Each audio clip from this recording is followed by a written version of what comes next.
વલસાડ જિલ્લામાં 2 દિવસ માટે રેડ એલર્ટ જાહેર કરેલું છે. અત્યારની સ્થિતિની વાત કરીએ તો ભૈરવી ખાતે પાણીનું લેવલ 5.75 મીટર છે, એટલે સેફર ઝોનમાં છે. એવી રીતે દમણગંગામાં પણ ઇનફ્લો 55,000 જેટલો છે અને આઉટફ્લો 38,000 જેટલો છે. 8 ગેટ 1 મીટર જેટલા ખુલ્લા છે અને રૂલ લેવલથી ઘણું નીચે પાણી છે, એટલે દમણગંગામાં પણ અત્યારે કોઈ ચિંતાજનક સ્થિતિ નથી.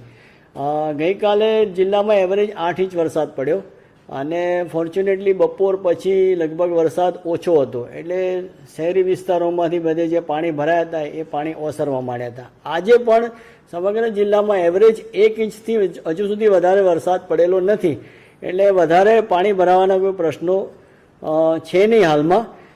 ગઈકાલની સ્થિતિ આપણે જે શહેરના 2 નીચાણવાળા વિસ્તારો છે, કાશ્મીરનગર અને બરુડિયાવાડ, અને નજીકમાં ભાગડા ખુર્દ, લીલાપોર, બરડિયાવાડ, ખાડિયા નનકવાડા અને વેજલપોરમાં એમ 6 નીચાણવાળા વિસ્તારમાંથી 1152 લોકોને સ્થળાંતર કરેલા છે.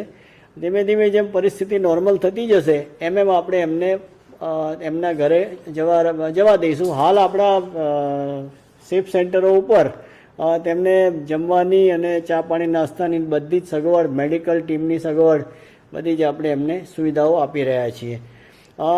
એક ખાલી આજના ઇન્સિડન્સની વાત કરીએ તો ભાગડા ખુર્દ હનુમાન ભાગડા જે કહેવાય છે ત્યાં આગળ એક 3 માસની પ્રેગ્નન્ટ લેડી હતી, એટલે એને મિસકેરેજનું કંઈ ઇસ્યુ હશે, એટલે પોલીસ અને NDRFના જવાનો પહોંચી ગયા અને એને રેસ્ક્યુ કરી અને હોસ્પિટલ પહોંચાડી દીધી છે.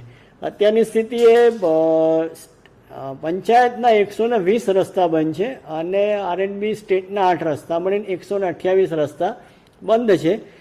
વરસાદની પરિસ્થિતિ નોર્મલ થતી જશે એમ રસ્તા રિપેરિંગ કરી અને ખોલવામાં આવશે.